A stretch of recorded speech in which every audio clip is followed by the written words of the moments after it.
Welcome to the Explainer, everyone. Today, we're unpacking a really fascinating shift in global power dynamics. We hear the term Global South thrown around constantly in the news, in economic reports, at major diplomatic summits. But what does it actually mean on the ground? And more importantly, how are emerging superpowers navigating this incredibly complex web of nations?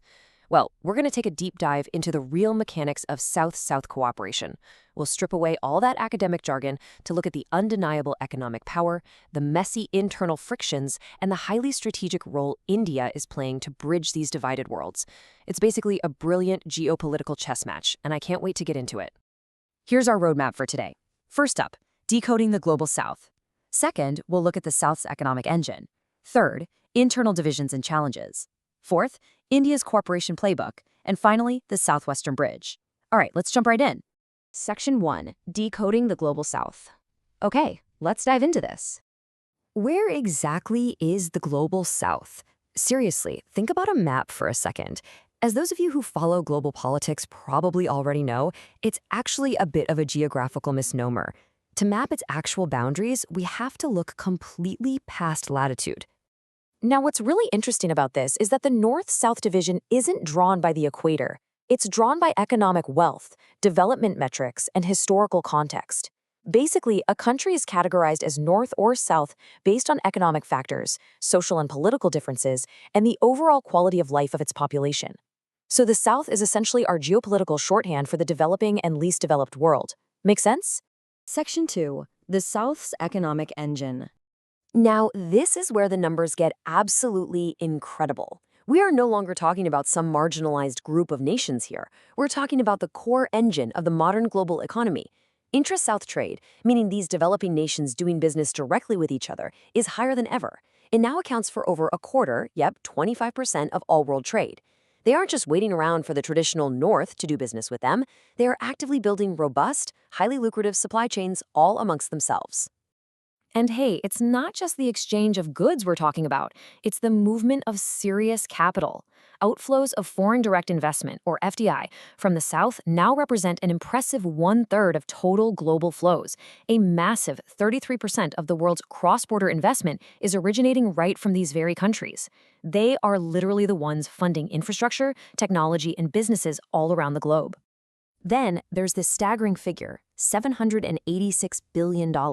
That represents the total remittances sent by migrant workers back to low- and middle-income countries just last year alone.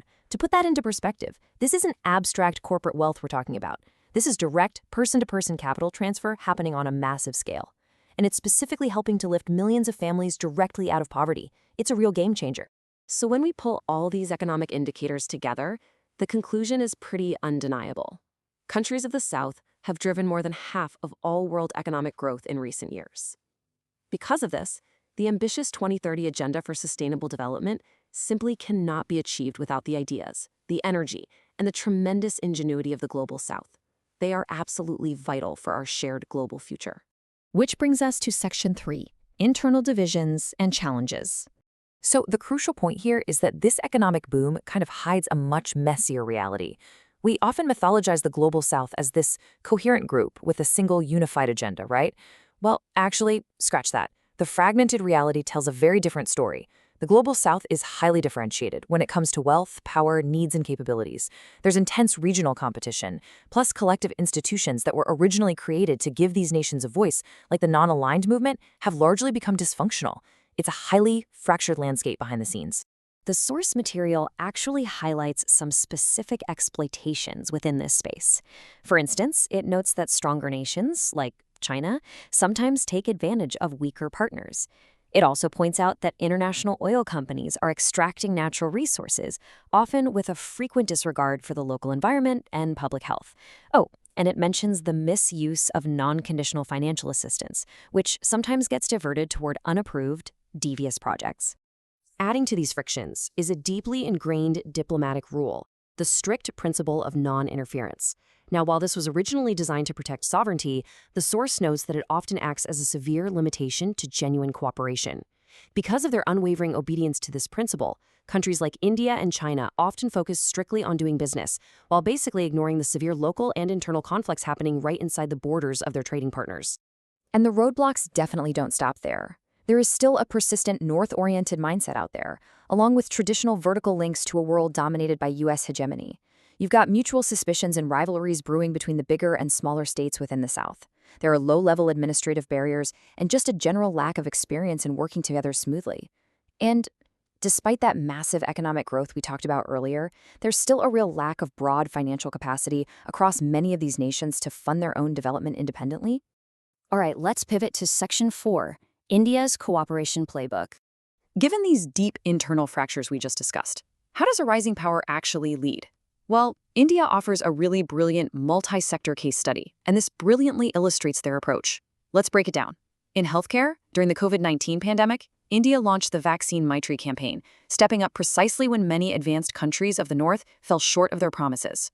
In trade, India has dramatically raised its profile at the World Trade Organization, advocating for things like the TRIPS waiver and really positioning itself as the voice for developing nations. In knowledge, through the iTech program, India provides highly valued technical training and tech transfers. And multilaterally, they've set up a massive $150 million India-UN Development Partnership Fund. But beyond those global initiatives, India maintains a highly focused regional footprint. Through government institutions and lines of credit, India facilitates major economic flows right in its own backyard. They're consistently expanding development cooperation through direct grant assistance for priority infrastructure, power transmission, and hydroelectricity projects in places like Afghanistan, Bangladesh, Bhutan, the Maldives, Myanmar, Nepal, and Sri Lanka. India is also playing a major diplomatic role regarding one of the absolute greatest threats to the global South, climate change. India actively pushes for the cause of least developed countries by championing the principle of common but differentiated responsibility. This is a vital diplomatic push. Why? Because it ensures that the world's most vulnerable nations aren't forced to bear an unfair burden in global climate agreements, especially when they contributed the least to the problem in the first place. Section 5, the Southwestern Bridge.